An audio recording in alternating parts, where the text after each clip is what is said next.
things are better left unknown. And I'll never find you here, 'cause no one's ever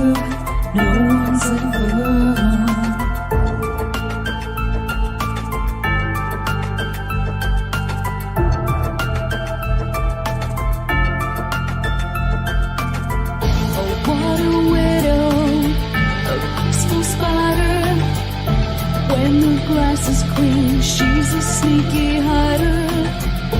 Hide the lies and the alibis. Oh, what a sinner. Is it in her?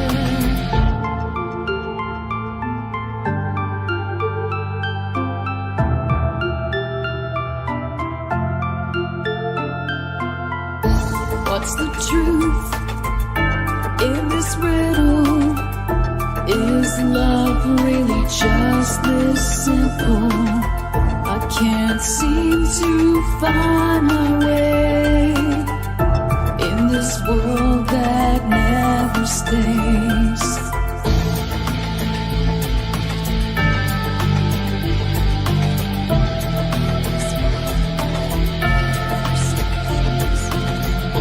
What a widow, a peaceful spider.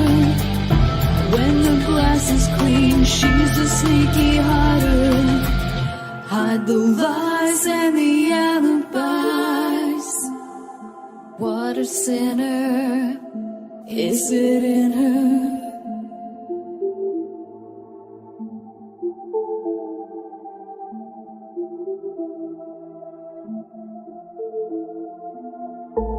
Is this real? Just illusion?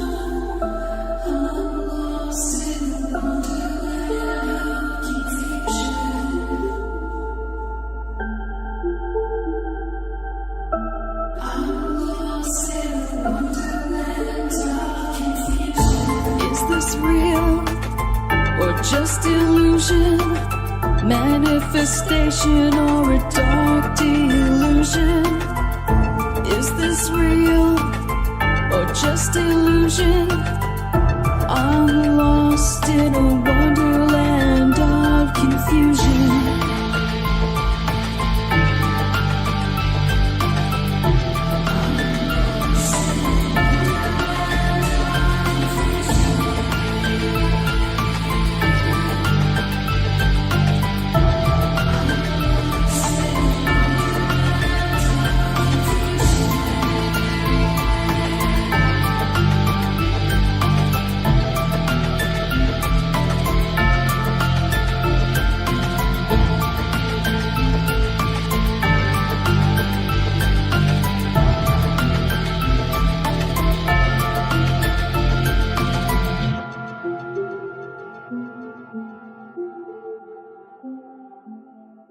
This is Cynthia Sue Larson with Reality Shifters and the International Mandela Effect Conference, and you're now listening to Darkwolf's Den Show on Rippin' Common Sense Radio.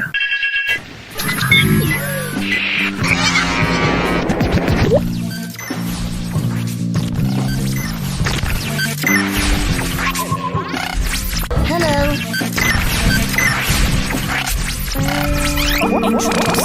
Lasers. Hello.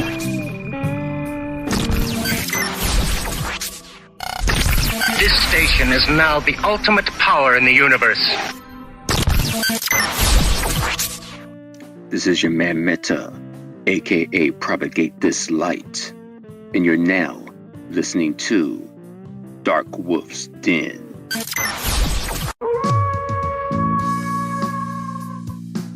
Are ghosts real? We had 1,000 hours of continuous communication with the spirit world. Does time travel actually exist? The laws of physics seem to be compatible with time machines. You know, sometimes I wonder about reincarnation. Don't you?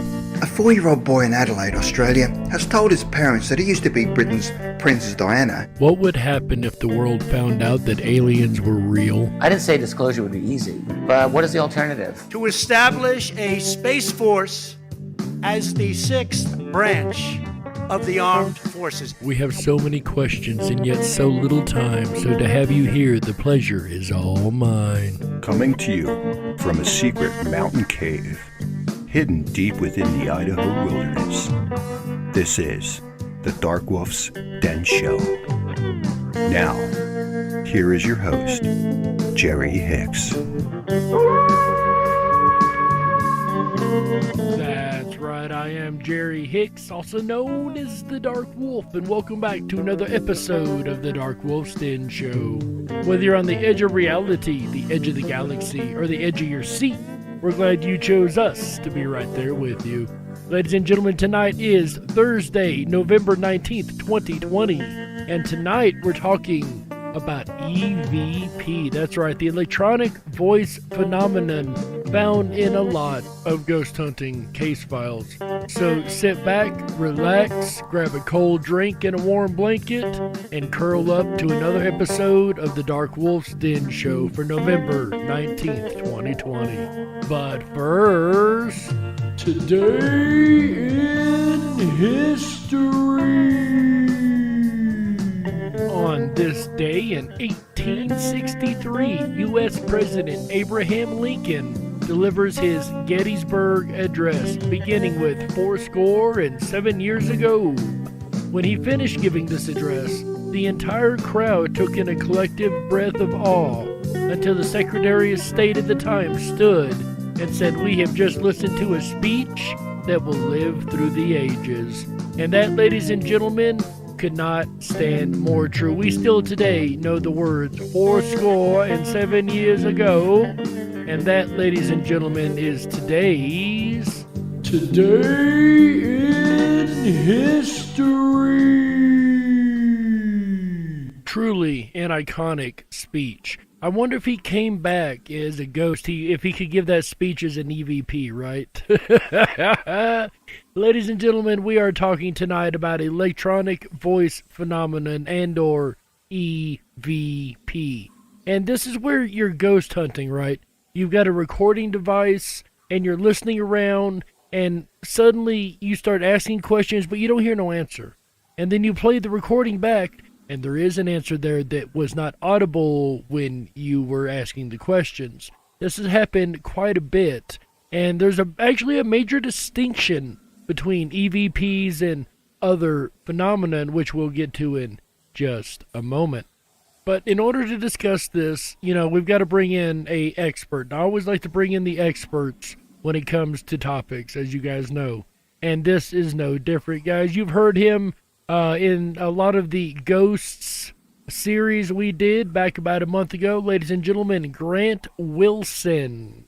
A lot of investigators tend to focus on visual evidence. They're hoping to catch that one piece of evidence that will convince the whole world of the afterlife. But my favorite type of evidence is audio evidence, EVPs. And of course, on any ghost investigation, it's a lot easier to get audio proof than it is physical proof most of the time. Why? Because you get so much more information from an EVP than you do from video. For me, it is the most useful investigative tool. And that I have to agree with. In all the years I have studied the ghost phenomenon, the EVPs have been the most consistent thing across all case files. Like, you don't always get a physical photo, you don't always get any other kind of evidence, but 9 times out of 10, you will usually walk away with minimum an EVP. Remember, my goal is to help people, not prove the existence of the afterlife. So what I'm after is information that I can use to help people, both alive and dead. And EVP has become such an overused word amongst investigators because they've almost got to where they'll call pretty much anything an EVP. Check this out. What qualifies as an EVP and what doesn't? I've said it before and I'll say it again. EVP stands for electronic voice phenomena. It's when you capture a voice or a noise on an electronic device that wasn't present at the time it was captured. At least wasn't audibly present at the time that it was captured. Despite the hundreds of times I've replayed the clip of me explaining what an EVP is on Ghost Hunters, people have gotten into the habit of using the term to describe any and all paranormal audio. But that's not how it works. If you're investigating and you hear a noise with your ears, or you hear a noise with your ears and you record it, that's a disembodied voice, not an EVP. I'm going to go ahead and replay that last section because I think it's very important to make the distinction between an EVP and a disembodied voice or other phenomenon. If you're investigating and you hear a noise with your ears, or you hear a noise with your ears and you record it, that's a disembodied voice, not an EVP. So, lesson number 1, not every bit of audio recorded on an investigation is an EVP. If the audio is heard by the ones around while it's being recorded, that does not count as electronic voice phenomenon. Because the electronic voice phenomenon is just that. It's the idea that spirit or ghosts manipulate the electronic signal in order to communicate into this world. If you hear it around you, clearly they didn't manipulate any electronic signal in order to make the noise around you. Now, voices that are detected through electronic equipment and heard in real time, that's technically an EVP. So as long as you're hearing it through the electronic equipment only and not audibly around you at the same time, that still does count. But a lot of people have really gotten, like I said, to where they overuse this term a lot. Some people even use the term EVP to describe the equipment itself. Did you bring the EVP? Or, hey, I caught it on EVP. Or, you want to do an EVP? Or, whoa, I got attacked by an EVP. At least with an EVP, it would only be a verbal attack, right? But seriously, there is a science behind EVPs, even to the point that they have their own classification system. A lot of people talk about the classification of EVPs, using classes A through D, even G and R sometimes, to define the quality of the EVP. With the A side of the spectrum meaning crystal clear, moving on down to D, G, and R, which basically classifies it as garbage. So the more garbled the EVP or the less information that you can get out of the EVP, the lower on the scale that this would rank. Of course, listening to audio as clear as you're listening to me right now would be an A, whereas hearing maybe a word, maybe two, and a bunch of static, and only being able to barely make those out, that would be something like a G or an R, way down the scale. I don't have a problem with these classifications, but there aren't really any standards. For me, there are two classifications of EVPs, discernible or not. Which honestly is a lot more clear when it comes to EVPs, because that is a yes or no thing. Either you can garner information from it, or it's a bunch of garbled data, one of the two. After just a touch of filtering, if you can't make out what the voice is saying, it's considered indiscernible and not useful. And a lot of the EVP that I've heard has been very garbled, very staticky, and sometimes it comes down to just one's interpretation, because I can't count the times that I've heard and then all of a sudden somebody says, oh, that says grandfather, and they play it again, I hear something like that, or the priming aspect. So we must be really, really careful when replaying EVPs to make sure we don't prime each other or hear what we want to hear. With that said, they are some of the best pieces of evidence that we have to go on amongst the ghost and spirit phenomenon. Here are just some of the reasons why I put so much focus into EVPs while investigating. Do tell, Mr. Grant. First off, catching a voice when one isn't present is significant evidence in and of itself that something strange is going on. And I definitely have to agree with that. If you can catch an electronic voice phenomenon when there's no one else in the room but you, then that's a pretty good piece of evidence that there's something strange happening in your neighborhood. Secondly, if that voice correctly and consistently answers questions intelligently, that's a second layer of validation. And you remember last month in the Ghost series, we talked about the different types of hauntings, an interactive opposed to a non-interactive. Of course, this would have to be an interactive haunting, and EVP would definitely be a physical interaction, Just like me sitting here talking to you on the radio right now, a physical interaction. It's just the same. It's somebody from the other side trying to talk back and forth to this side. Again, it's no different. They're the same person. They just don't have the skin on. Thirdly, that voice can offer me so much information. I can learn so much more from the entity than the answers it is providing me to the questions I'm asking. And that's true too. There's a lot of information that can be garnered, or evidence that can be garnered, just out of one or two words from a E.V.P. phenomenon. By the tone of the voice alone, I can potentially infer age, gender, nationality, emotional state, time period, and more. Based on the type of responses you get, an E.V.P. can tell me if I'm dealing with an intelligent human haunting, a residual haunting, or something else. And what's better is once you have the information like the time period, gender, things like that, and you can match it up to records of the area at the time, that really adds more fuel to the fire of the investigation for sure. But also you've got the fact that he mentioned the residual haunting, and I guess if you caught an E.V.P. at the same time of the same thing being said over and over and over, I guess that would kind of qualify as a residual E.V.P. I never thought about it being a residual E.V.P.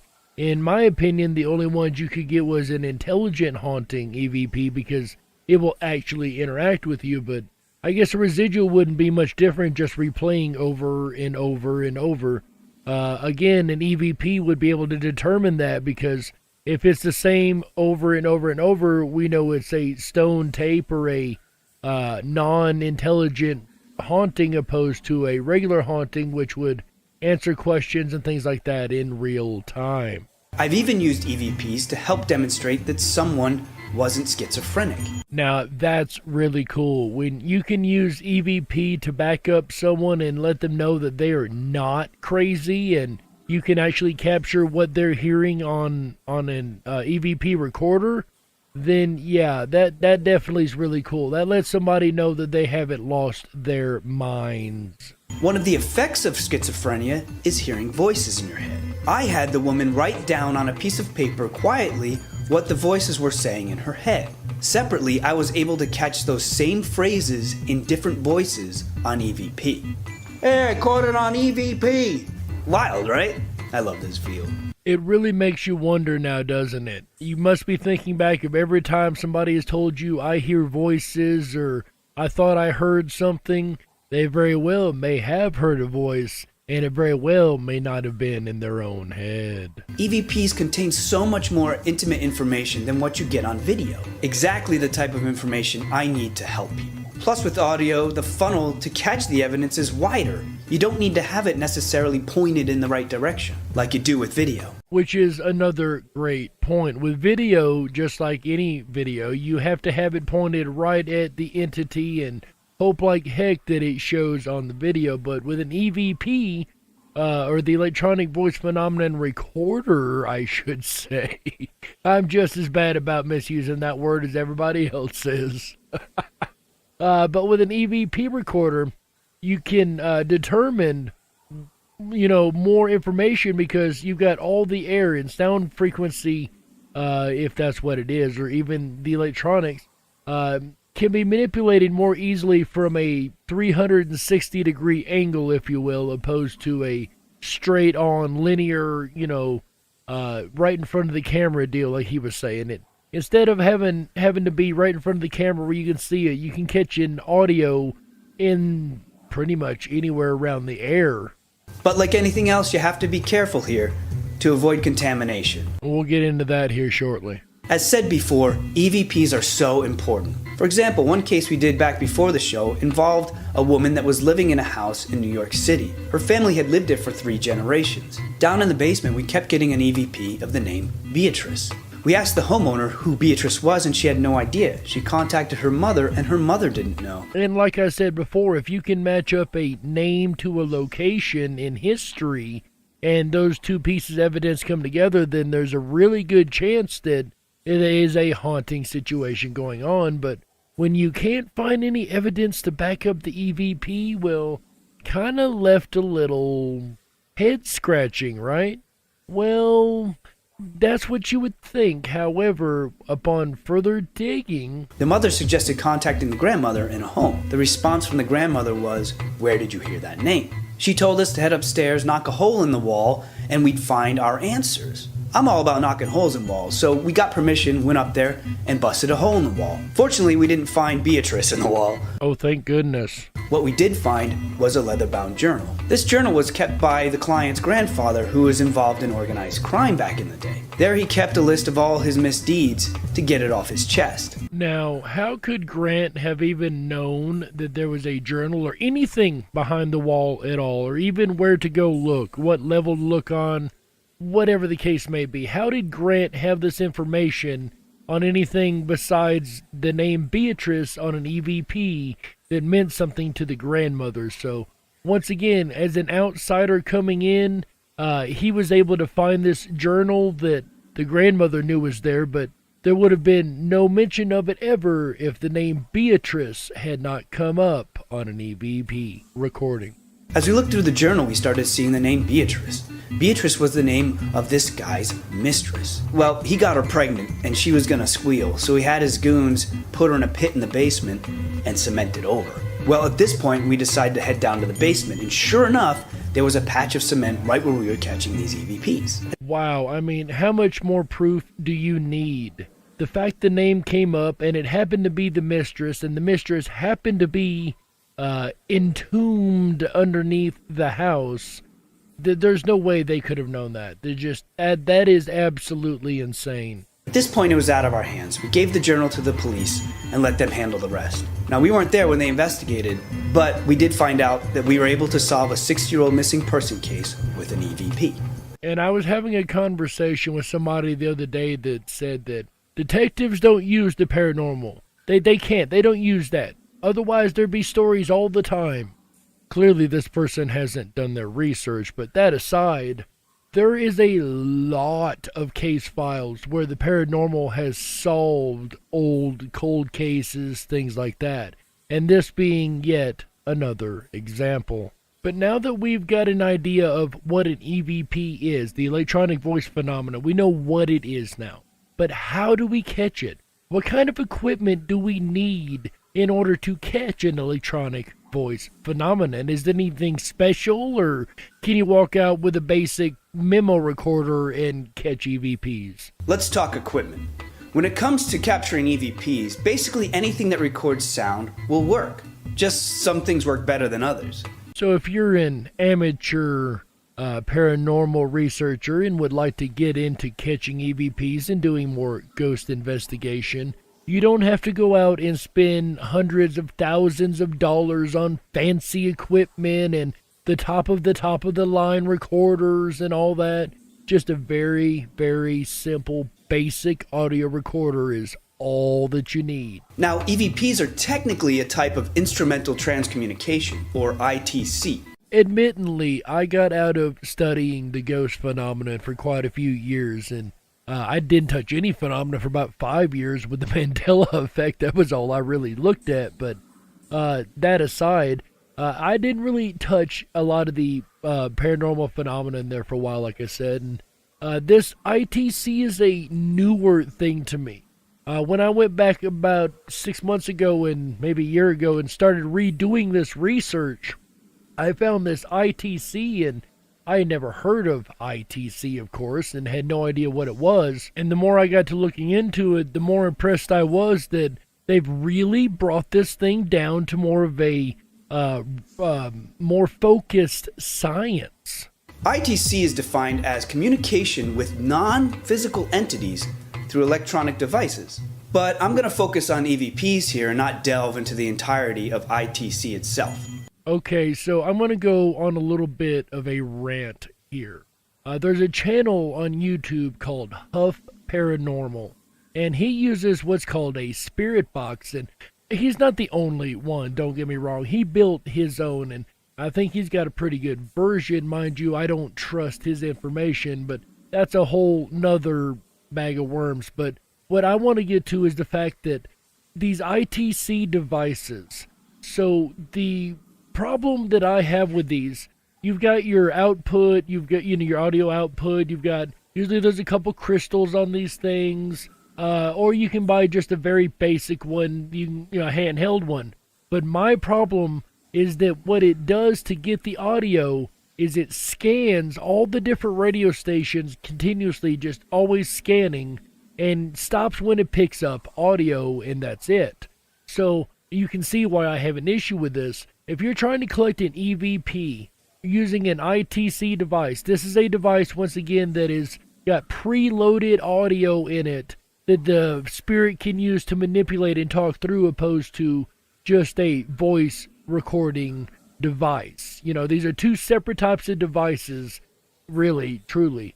ITC covers a large amount, but the regular E.V.P. recorders fall under. Anyway, my point is, if you're using an E.V.P. recording device that is using an ITC style device in such that, it's got an input in it, and this input is coming from radio waves, direct radio input. It'd be like putting this talk show on in the background and then just turning the volume up every now and again after I ask a question and hope that the words that I get matches the question that I answered. I don't put a lot of stock into these ITC devices. Now, I think they've come really close. I think they've almost got these devices perfect. These spirit communication devices, if you will. And the only thing they need to do, and what I would accept is pure evidence from these devices, because right now I scoff at a lot of evidence coming from these ITC devices. But what I would accept is, if your input isn't just regular radio or regular talk shows, or as a matter of fact, if it isn't even English and you're getting English words out of it, you have my attention.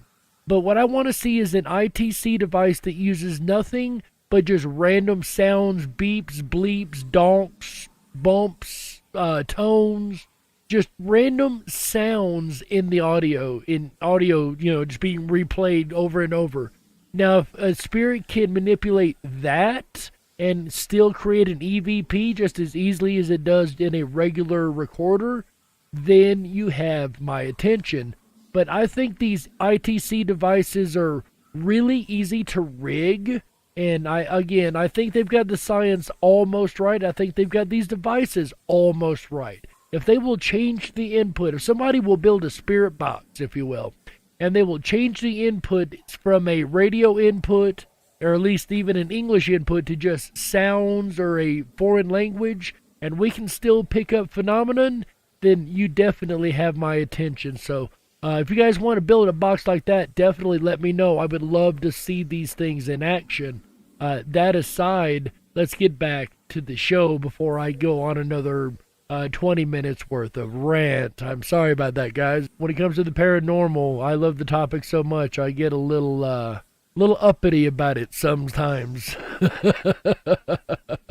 Ladies and gentlemen, Grant Wilson. Now, going back, Thomas Edison was quoted as saying that he had plans to build and possibly even build a device specifically designed for communicating with the dead. And of course, we've spoken of the spirit phone on this show before. It's said that he never finished that, although it's still in question whether he actually did, of course. He's been quoted as saying, "I have been at work for some time, building an apparatus, to see if it is possible for personalities which have left this earth to communicate with us."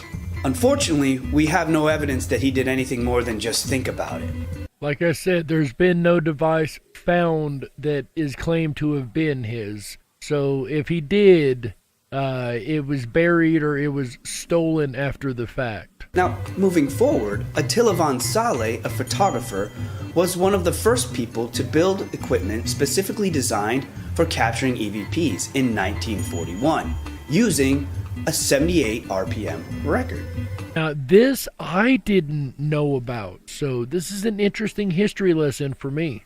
But it wasn't until switching to a reel-to-reel tape recorder in 1956 where he felt he had achieved true success. And what is interesting is the reel-to-reel uses magnetics opposed to bumps and dots in the record in order to create the sound. The switch from phonograph to tape doesn't surprise me at all. You see, for me, magnetic media has always proven more effective. Now this brings up a good point. Oh yeah, Grant? What would that be? Should we use digital recorders or analog recorders? Which is better? Considering what we know between the record and the magnetic tape, that is a really good question. If we change the technology again and go up another level, is that going to interrupt the ability to catch EVPs? Well, there's a time and place for both. Personally, I prefer analog. You know, the ones with the cassette you actually stick in it and hit record. It's got... Kids won't understand, will they? No, Grant, unfortunately, you're talking to dinosaurs like me that do remember the old cassette tapes. I bet these millennials wouldn't even know what to do with one if they found one. They'd probably look at, oh, was this for, like, Scotch tape or something? Yeah, I don't know. But it's sad. Most people don't, or most kids nowadays, don't know the old technologies like the cassette tapes. Because those were so amazing. You could record things and take them with you.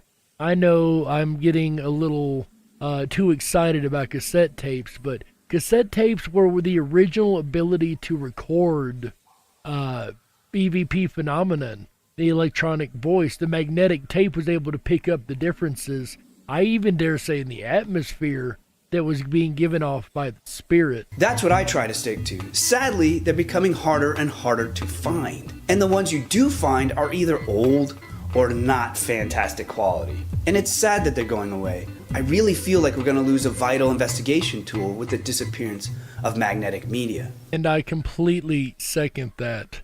I hope that maybe even the paranormal researchers, if nothing else, will be able to keep that alive, but I doubt it.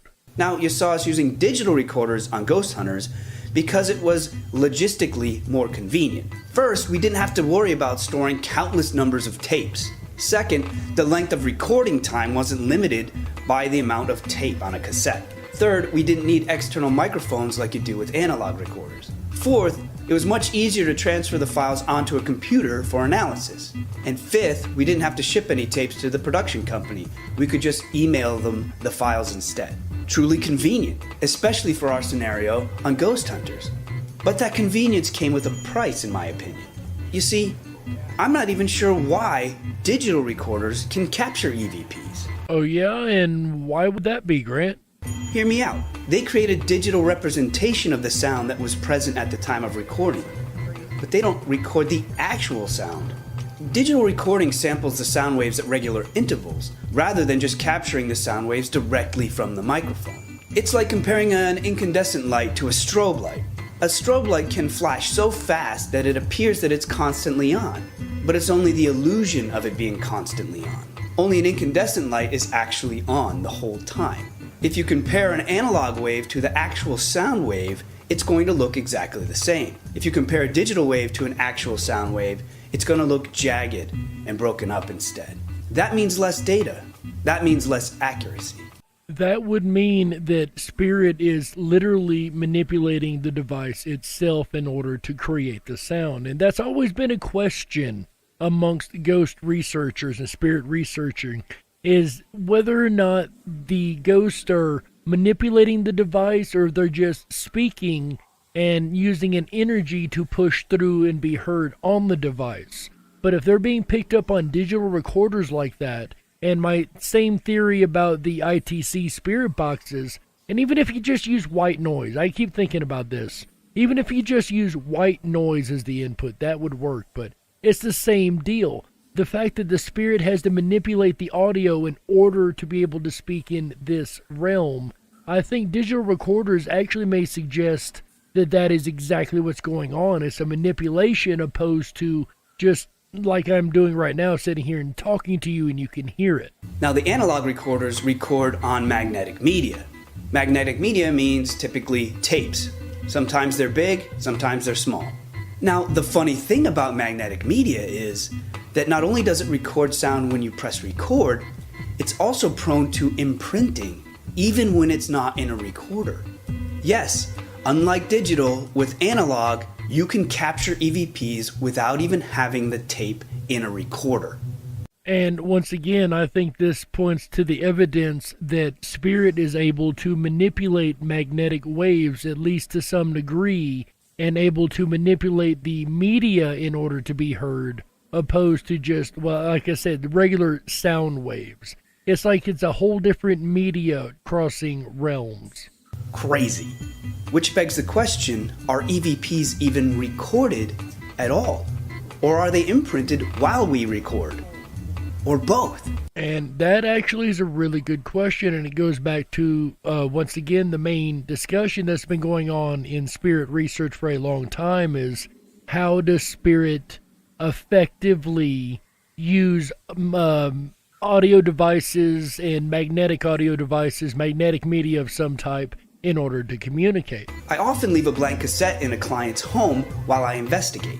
After leaving it there for sometimes months, I would pop it in a tape player and hear voices, even though the cassette had never been in a recording device. I get fewer voices this way, but you do get them. Now, I find that incredibly intriguing. As a matter of fact, that's the first time I think I've ever heard of a case where the tape was just left in the home, no recording device, nothing, just left laying, and voices were heard. That's the first time I've heard of any kind of case like that, let alone the fact that it's not the first time it's happened. I often like to use this technique in outside investigations, such as the battlefields of Gettysburg. You see, people would quickly steal an audio recorder sitting out in the open, but they're less likely to steal a cassette tape in a Ziploc bag. Not only that, but with just the cassette, there are no batteries that can run out. Now let's step it up a notch. This also works with VHS. Put a VHS tape on your pillow for a month or two, then watch it and see what you get. If you get anything, I guarantee it'll be weird. I don't even know anybody that owns a VHS recorder anymore, let alone a VHS tape. You know, I remember VCRs, video cassette recorders, and, you know, the VHS tapes. Have you guys ever tried that? Has anybody ever slept with a VHS tape under their pillow for a couple days and then played it and see what we got? And, you know, that isn't all that strange to me. I'm going to be honest, that isn't all that weird because I've said before, as we know, the human body gives off a bioelectric signature. So if you're sleeping, there's no telling the intensity of the bioelectric signature being given off by the brain, and this could imprint to some degree on magnetic media. I don't know to what degree, but it would make sense to me that magnetic resonance coming off the body, the bioelectric resonance, would have some type of imprint on magnetic media, only to a small degree. I mean, I don't think we're creating voices just by standing next to a cassette tape. Don't get me wrong. Otherwise, cassette tapes would not work as well as they did. I was going to say do, but did, unfortunately. But yeah, I don't think we're the cause of them, but that is an interesting test. If anybody still has a VCR and a VHS tape, put a VHS tape under your pillow, blank VHS tape, for a couple weeks and then play it, and I'd love to know what you get. That's an interesting experiment. Anybody does that, please report back to me what you find out. I would love to know. But good luck finding a VHS tape and a player to watch it on. I know, Gran, I know. Another strange thing that happens with magnetic media is that the EVPs themselves can change. I'm sorry, wait, what? The EVPs can change?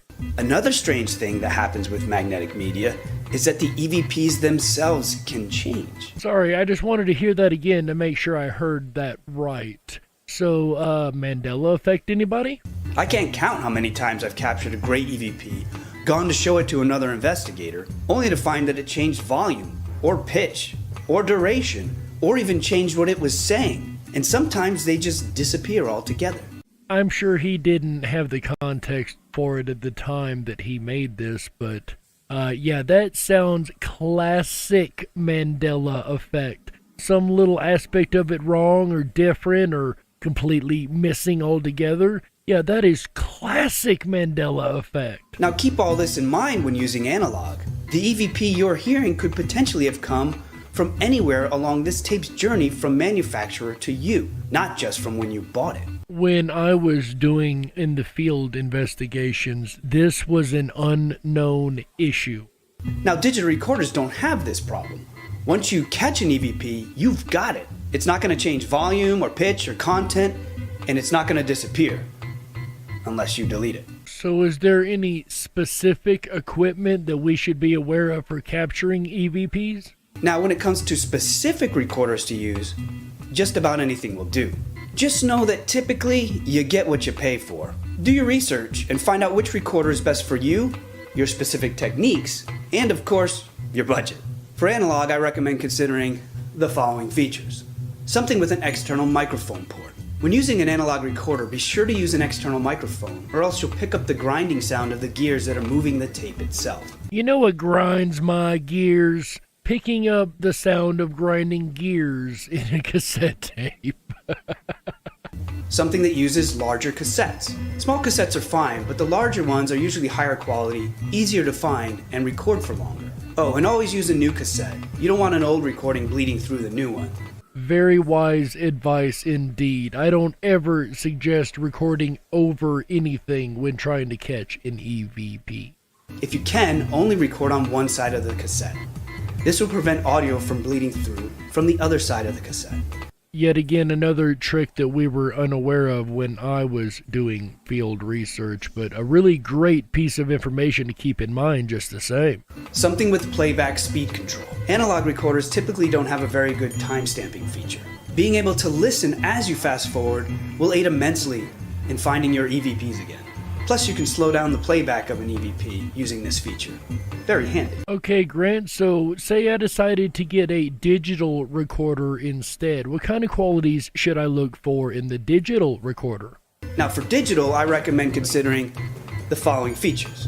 Something with a built-in connection to a computer, like a USB, for instance. This just makes the whole transfer process easier, but make sure that the recorder's software, if any, is compatible with your computer's operating system. Yeah, you would think that would be common sense, but you would be surprised. So definitely a good piece of advice. Make sure all of your equipment is compatible with each other.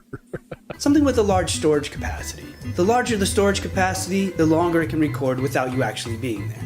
Something with a hold button. This is so that you don't accidentally turn it off or delete a file while you're investigating or while it's banging around in your bag. Something with easy navigation. Sometimes finding the file you just recorded can be harder than bullseyeing womp rats with your T16 back home. Which is no easy feat, I can assure you. If you can, something with an omnidirectional microphone. This will help you capture sounds from any direction. And I had a buddy, you guys have heard me talk about before, Mr. Browning. He's wrote a couple books, at least one book I know, on building these type of devices, and he was specifically, when I knew him at the time, was working on a microphone that was a specific type of omnidirectional microphone in order to just pick up the spirit sounds. So I don't know if he ever made it through with that. I would definitely love to get a hold of him again. If you're listening to this, Robert, hit me up, buddy. I would love to know how far you made it with that microphone. Now, this brings me to the elephant in the room. The one recorder I have to specifically talk about. The Panasonic DR60.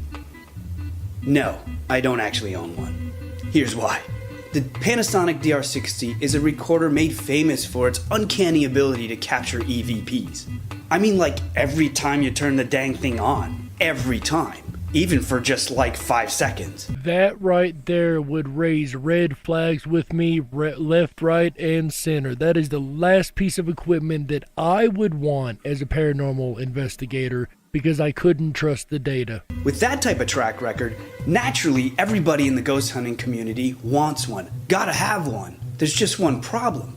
They don't make them anymore. Which, in my opinion's a good thing. Yeah, like he said, everybody in the ghost hunting community wanted one because, well, anybody could catch an EVP then. Just turn the thing on and you caught one. But that was the problem. You can't just turn an EVP or turn a recorder on and catch an EVP anytime, every single time. It doesn't work like that. So investigators are scrambling to get their hands on one like it's Black Friday. They originally cost about $20 back in 1998 when they first came out. But now they're selling for hundreds, even thousands of dollars.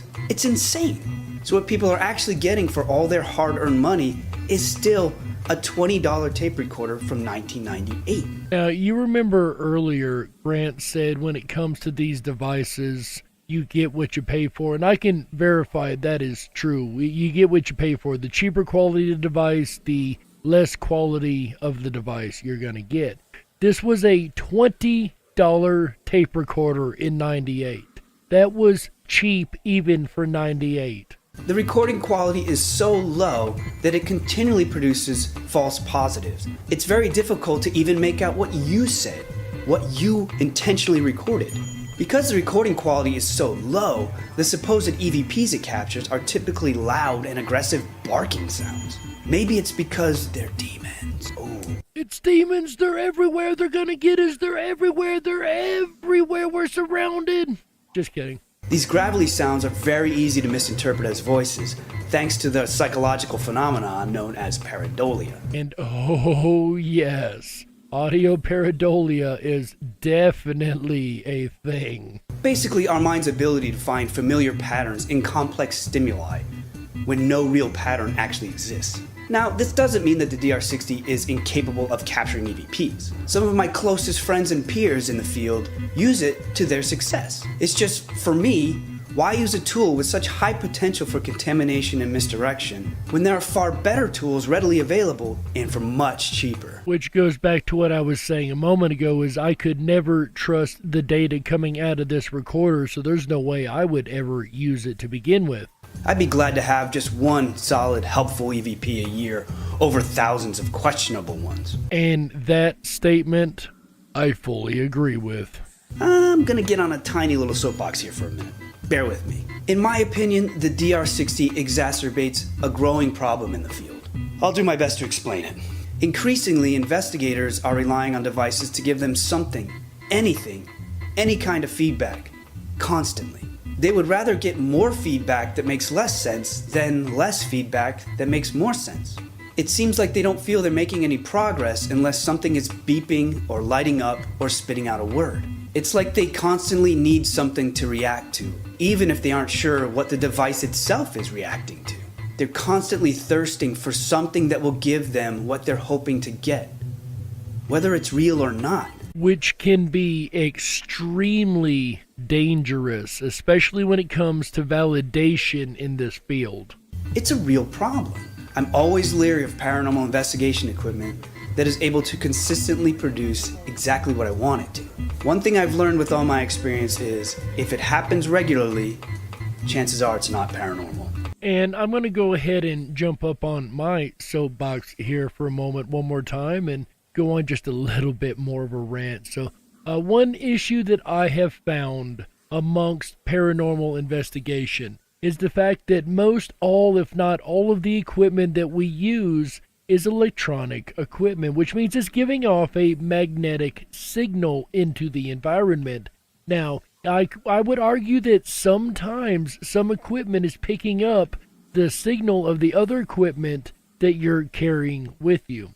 The only way that I see around something like this would be to put the other equipment in some type of a Faraday cage style holder while it's not in use. And you can get these things to put on your belt. It's not like it's going to be a Faraday cage the size of a car or something, but just a Faraday cage that you could put your device in when it's not in use. That way there's no electronic feedback into the environment that would be picked up by, say, something that's meant to pick up magnetic and electronic feedback. And you could literally be chasing yourself around the house for hours thinking you're chasing something else. So definitely be very, very careful when doing research like this, and try to take into account all of the magnetics and everything of the environment, because as a good paranormal researcher, the first thing you do is you want to rule out any logical reason. If there's fans, if there's industrial fans that could be creating extremely low frequency waves, if there's any other thing in the environment that could cause any kind of interference whatsoever, that has to be ruled out before any paranormal situation is called into question, or is called to be a paranormal situation. If you can no longer use logic to rule out everything around and there's still something going on, then when all other options have been exhausted, whatever's left, no matter how unknown or how strange, must be the truth. Yes, I butchered that quote. I'm very well aware of that. But now that I've went on my little rant once again, I appreciate you guys for bearing with me on that. Grant, do you have anything else on devices for EVPs before we go to break? Digital or analog voice recorders aren't the only devices capable of capturing EVPs. Okay, you've got my attention. What other devices could be useful for catching an EVP then? The audio recorder on your cell phone is always an option. It's not the best piece of equipment, but it's portable as heck, has decent storage, and can transfer files to a computer with ease. And again, you've got the quality, the better the cell phone, the better the quality of the audio recorder. But I've always had pretty good luck with just a regular cell phone recorder. I've never really had to do much more than that. Like if I record someone on a cell phone, I can usually use it at the quality that it's at, so that's not a bad idea. And don't forget about your video cameras. A common mistake made by investigators is to not take into account EVPs when reviewing their video. Even if you're using a video-only DVR system, I recommend pairing audio recorders with each of your cameras. It helps tell a more complete story for both audio and video during evidence review. So, Grant, do you have any suggestions or any favorite types that you would suggest that we use in the paranormal investigation then? Well, I think it's clear that I prefer analog voice recorders.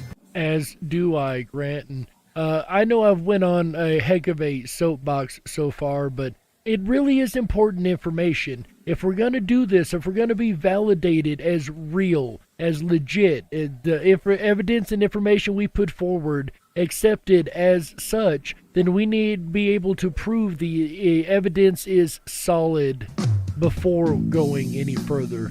And speaking of going further, ladies and gentlemen, it is getting to the top of the hour, so we need to go ahead and take a network break right here, and we'll be right back with the second half of the Darkwolf's Den Show right after these messages. Don't you touch that dial. We gotta stoke the fires and run off the men in black. Don't touch that dial. We'll be right back.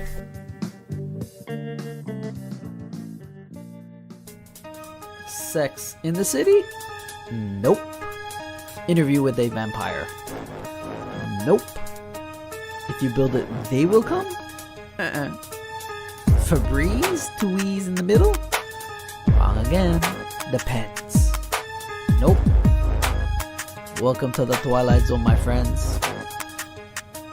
A phenomenon known as the Mandela effect. You may have heard of it. You may want to not neglect. Unbecoming, awake, and spiritually inclined. So sit back, relax, while I blow your mind. Take the thumb off the cell, stop following the sheep. Down the rabbit hole we go. Are you ready for that leap? The Zapruder film, #JFK. I looked at the footage and I said, what the hey?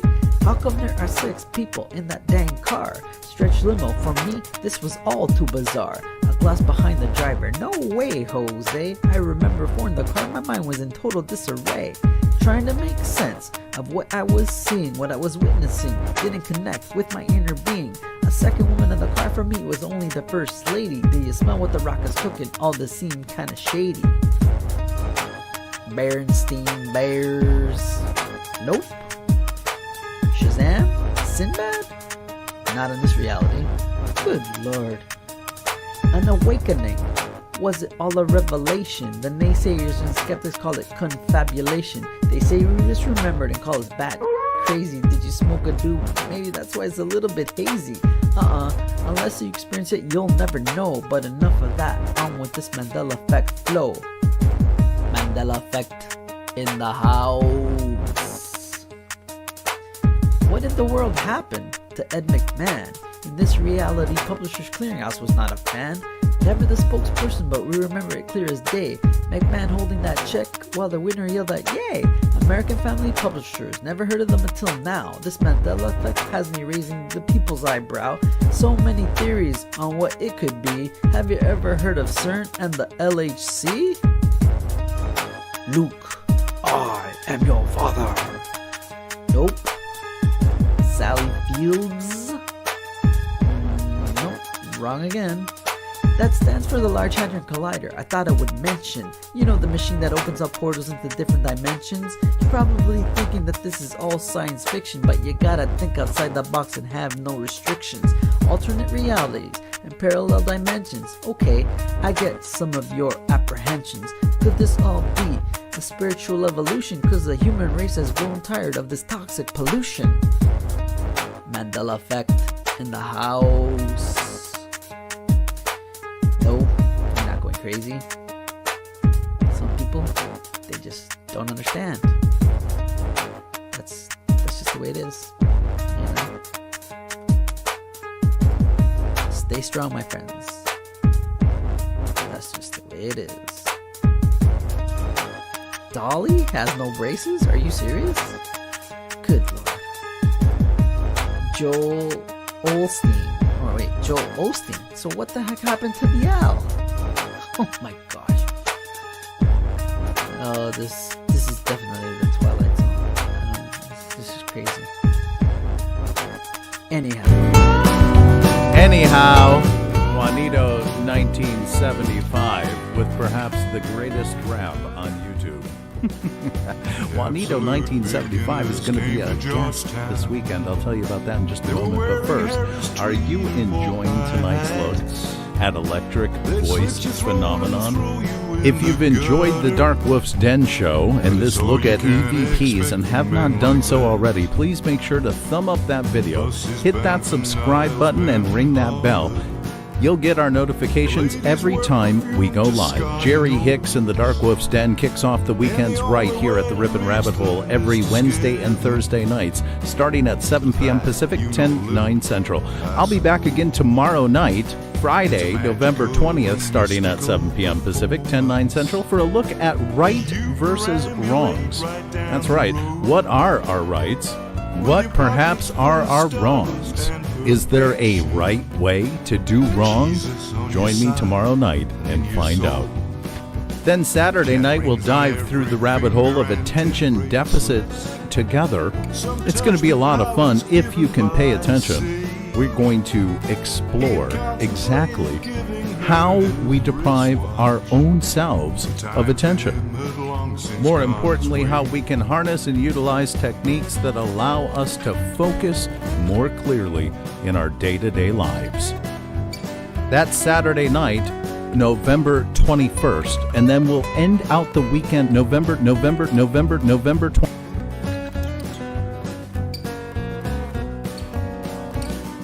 In the back streets of the city, he would shuffle while spinning on his heels and chewing beef. He'd promise her he'd be a vegetarian, but he could not control his lust for meat. Some say she left the streets for greater glory, but others said that she was big with child. Whatever was the truth, it did not matter. He would hunt her down and cut her with his smile. Last time he was seen was by the pawn shop. He traded 2 gold teeth for a sack of corn, and he would plant it on the outskirts of the city as a warning that he would someday return. He said he never found her and he's still looking. It is said he searches rivers for some sign, but the truth is that he caught her down in November, is it back? That is so weird. I have no idea. Perhaps a technical E.V.P glitch. Juanito, Sunday night. With 3D worlds. Oh my goodness. Back to E.V.Ps with Jerry Hicks. If you were meant to be controlled, you would have come with a remote, but you didn't. And that's why you listen to the Darkwolf's Den Show. Now, here is your host, Jerry Hicks.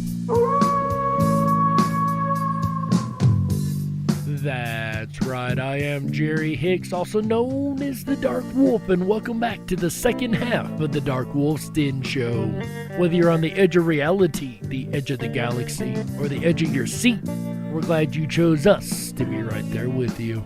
Ladies and gentlemen, it is Thursday, November 19th, 2020, and if you're just joining us tonight, welcome. We are talking about electronic voice phenomenon, or E.V.P. That's right. In the first half, we've heard from Grant Wilson. You guys might know the name from the show Ghost Adventures, and he was telling us about the different equipment that we need to use to capture EVPs, as well as what EVPs are in a basic rundown. So now we've got the idea. Now we know what they are. We've got our equipment. We're ready to go out on the scene. We're ready to collect some electronic voice phenomenon data, right?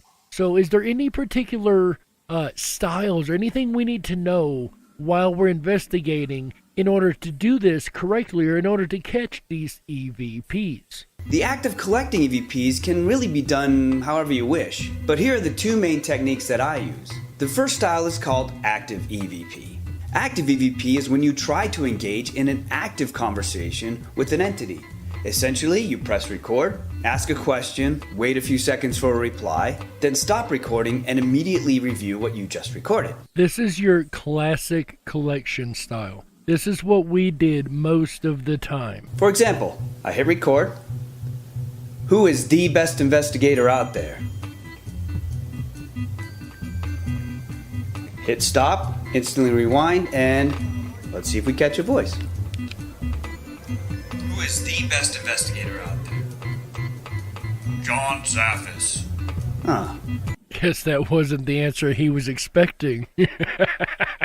Fair enough. This can be beneficial because you're gathering information as you go. Information that can be useful toward having a more meaningful conversation with the entity. Good, solid, active EVP sessions are rare though. I only recommend this style of EVP collection when you've created a good rapport with an entity, which usually takes just as much time, if not longer, than it would take to build that rapport with a living person. Otherwise, this style doesn't have as much chance for success. Which is another point that is important to keep in mind. Remember, when you're talking to ghosts or spirits, they're just humans without flesh. That's it. They're the same consciousness, the same personality, the same person that they were in life.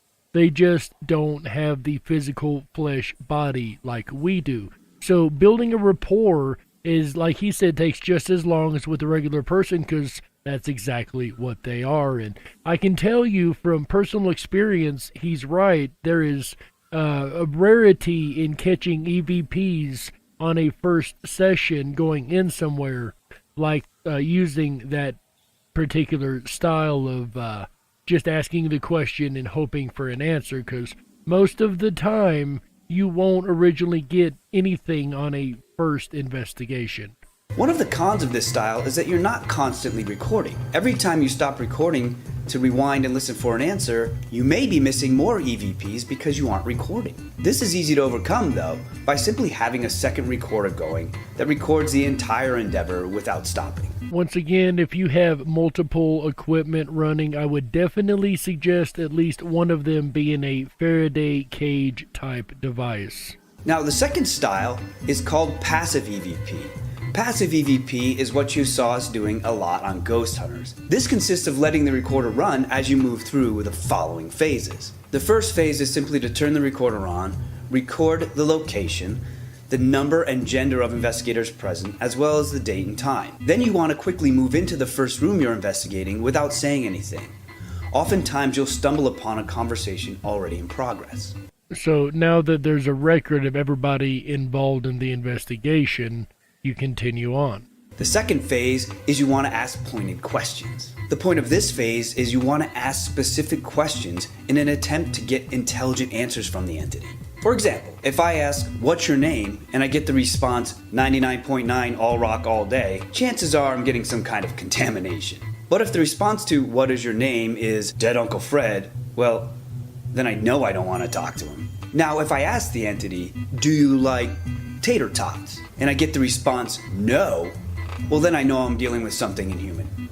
Probably negative. The whole point is, if I get answers that match the questions I'm asking, that adds a complete other layer of validation. Especially if it's a question that is validated by something in history or some research that you already have done about the location of the property, and the answer validates the information that you already have. The third phase is to talk amongst yourselves. After all those pointed questions, it's possible that the entities feel like they were just interrogated. What's your name? How old are you? When did you die? What are the winning lottery numbers? What are the winning lottery numbers? If you don't give me those winning lottery numbers, I'm gonna leave. Once again, we must keep in mind, just because it's in a spirit form doesn't make it any less the consciousness that it was in the human meat bag, if you will. So, yeah, it would feel like an interrogation, wouldn't it? You're just there to ask me questions and mess with me instead of really trying to help me as a spirit? Because I'm sure they feel pretty lost over there. At least I would imagine. I don't know. I've not had a trip over there and come back to report anything, and I don't know anybody who's reported to me, so this is all we've really got to go on. Talking amongst yourself seems to take the pressure off the entities. Now feel free to talk about anything you like. During this casual style of conversation, you may inadvertently talk about a subject that is of particular interest to the entity, and they can't help but chime in. And just like with a human, if you create that comfortable environment of conversation, hopefully they would join the conversation, or at least attempt to, and hope that they are heard. For example, if I said, Disney World is the best. What's your favorite ride there? It's a small world. So be careful not to skip over these casual conversations. Most of the best EVPs I've ever caught have been caught during this phase. Remember, the entities don't turn on when you hit record and turn off when you hit stop. And they most certainly don't shut off when you stop asking questions of them. So when you're doing evidence review, just because you're listening to a part that wasn't targeted questioning doesn't mean it's not worth listening to. Which is another really valid point. You might catch stuff in times when you didn't expect to catch things, so always be aware of your analysis of investigation. We'll go over investigation analysis here in just a little while towards the end, but so let's say we decided to choose our style. We chose our vocal style. We're going to talk to the spirits. Even though it doesn't work as much, we're going to talk to the spirits. Is there anything we should know about how to talk to entities? This, for me, is the most important aspect of doing an EVP session. As paranormal investigators, we're basically in the business of interdimensional customer service. I would have never thought of it like that.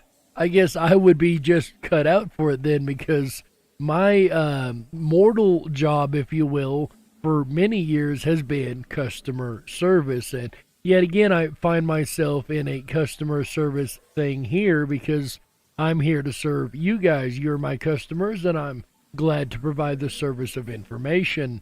So yeah, customer service to the entities. Never would have thought about it like that.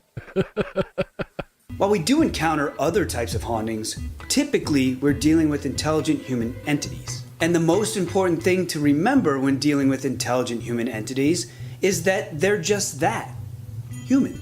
And that is a point that I cannot drill home enough on this episode. And their behavior covers the same spectrum as us living folks. Some aren't the brightest bulbs, and some are just plain jerks.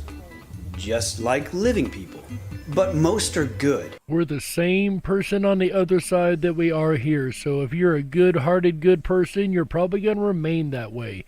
If you're a jokester or a prankster or a bad person, I'm just going to leave it at that, then that's probably the way you're going to remain on the other side. Your personality is going to be intact from everything that we've seen across all of the evidence.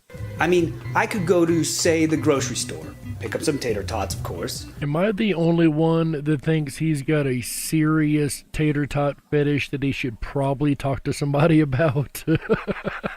And interact with several people along the way without incident.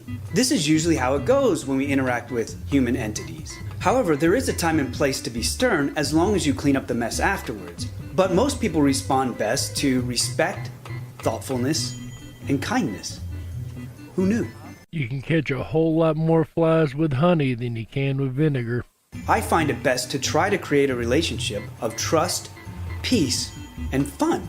Fun, you say? In a paranormal investigation? But it's supposed to be dark and scary and brooding. Actually, it's not. Light, fun conversation leads to comfort. Comfort equals cooperation, and cooperation means results. Amazingly, this works with the living and the dead.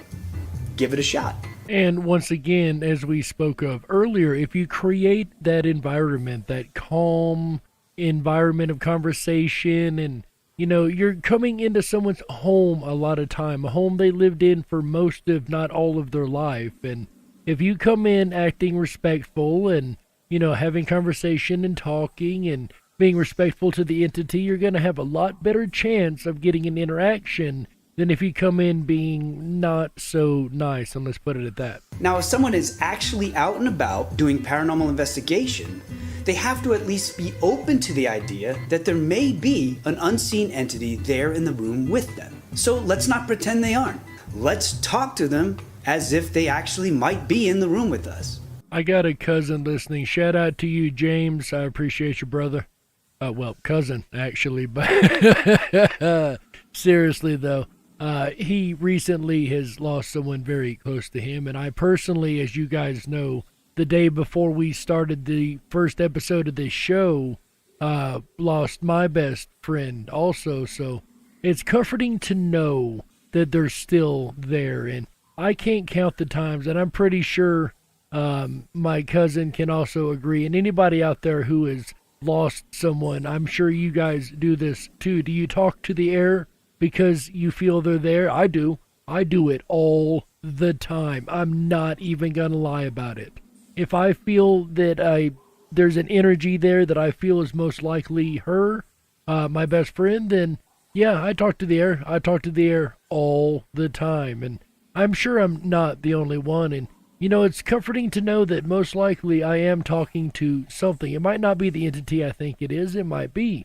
But it always is comforting to know or think that they might be there listening in the same room. To accomplish this, I encourage you to try the following. Be considerate. Allow the entities about 3 times as long as it would take a living person to answer the question. Think of it less as a conversation and more like you're writing a letter to a pen pal. I always like to offer as much information to the entity as I'm expecting from the entity. If I want to know how many kids they have, I will first tell them how many kids I have. For example, I might say, I have a lovely wife and 3 boys. Do you have a family? It's simply how you build trust. And I would also, once again, point out that these tips work very well in real life, too. Next, speak to them in the present tense. This is a hard habit for many investigators to break. They talk to the entities as if they don't exist anymore. This can be terribly confusing for them, especially if we're in there with the belief that they're actually in the room with us. How awkward would it be if I came up to you and asked, did you have brown hair? Were you married when you were alive? Did you like tater tots? It's weird, right? We want to avoid confusion in order to build that relationship of trust with the entity. Instead say, do you have brown hair? Are you married? Do you like tater tots? The rhetorical question, I guess. Again, he's got a serious tater tot fetish. But if you're speaking to someone in real time, if I'm talking to you, I'm not going to be talking in past tense, did this, did that. It's very much, keep in mind, if we're in the mindset that they're literally in the room with us, they exist, they are an entity, they are a thing, if you will. And not was a thing, not was an entity, they still are. So, I know that doesn't make a lot of sense to some of you, but even though they may look misty to us, I have this theory that on that side, they're just as solid and normal as we are. It's just the interactability is a little different. But when on an investigation, talk in real time, in present. How are you? Do you live here? Do this, or how is that? Not how was or did you look like, as Grant was saying, talk in real time. As if you were talking to a person, as if I'm sitting talking in the backstage lounge to AJ or my life or anybody. It would be just the same when having a conversation with an entity. We continually expect them to manipulate the equipment in the room with us in the present tense, yet we think of them and talk to them as if they're in the past tense. That's really odd. And may also minimize the amount of E.V.P evidence that is acquired. Next, speak to their time period. Try to get a sense of what time period these entities may have lived in, and keep your speech as timeless as possible. For example, don't say, "Yo dog, what's up?" Anyone from like the 1990s back would have no idea what you're talking about. Not that anyone still knows what you're talking about. Instead say, "How are you?" Don't overdo it either and say, "How doth thou farest?" Yes. As modern entities might not grasp that one. If you have to, favor the past in your language, as subsequent generations are usually aware of the way people used to talk. But previous generations have no idea how people are going to talk in the future. Yet another great tip. Use timeless, regular speech. Not a lot of slang, not a lot of craziness or anything like that. Just regular, modern, I wouldn't even say modern, just general speech. Because that is what the entity most likely will have understood regardless of their time period, is general conversation. And even at worst, they'll have a better understanding of what's going on than, once again, the example he used, yo, dog, what's up? They may not really comprehend very little, if any, of that. The next should be a given. Speak to them in their language. I always found it odd that when people were trying to contact an Italian entity, for instance, decide to speak English? Newsflash, not everybody speaks English. Would you really do this to a living person? Would you really try to speak to them in a language they don't understand? Guys, it's simple. Find someone who can speak to the entity in their language, or use translation software. It's really easy to find these days. You have to be willing to meet them on their turf, or at least halfway. Now, I am aware of the theory that they're able to just sense or detect our intentions despite the language barrier. While that is a beautiful concept, it's not one I found to be true based on my experience. And again, we must treat these as if we're talking to a person in a living meat suit, if you will, because that's all they are. They just don't have the locks of the body that we have. So we have to talk to these entities as if they were us, no different at all. For instance, I'm not going to go up to a Spanish person and start speaking Italian. I'm not going to go up to an Italian and start speaking German, and I'm not going to go up to a German and start speaking American. They're not going to understand me. There's going to be a serious language barrier there. And yes, I may get a response and may get a reply, but it's not going to be very good. And I don't think an entity or a spirit, if they have to use energy to manipulate this world somehow, is going to waste their energy on answering a language that they don't even understand to begin with. I've captured a number of EVPs in different languages, from Polish to Algonquin. I needed a translator to understand what they were saying, so I have to assume that the entities need a translator to understand what I'm saying. I like the fact that he mentions translation software, because if you can just catch an EVP, maybe a quiet room EVP, at least you can do a translation and at least have some idea of what is being said on the EVP. And it goes back to my rant about the IT seed and spirit box devices.